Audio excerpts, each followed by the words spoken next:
Hello, it's me, Dodit, at welcome muli sa Simple Recipe. At today, magluluto tayo ng ginisang toge with carrots.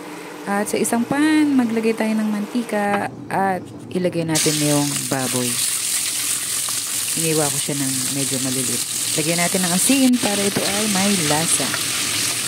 At luluin lang natin hanggang mag-golden brown. At syempre, kapag golden brown na, itabi lang natin sa pan.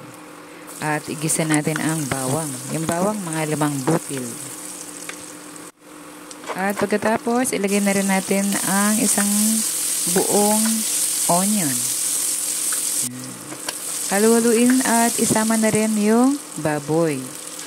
At pagkatapos, ilagay na rin natin yung carrots na hiniwa ko. Yan, at medyo okay na siya. Pwede na nating lagyan ng kalahating pork cubes para may linam na.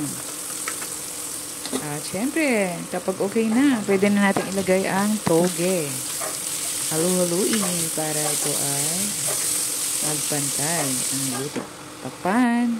At yan, nag-moist na siya. At lagyan na natin ng konting tubig. Nagdagdag na lang ako ng konting tubig kasi nag-moist na siya. Halu-haluin lang natin. Hintayin natin maluto ang gulay. Ayan. It's almost done na siya. Napakasimple lang. At ngayon, ilagay natin sa bowl para ready to eat na tayo.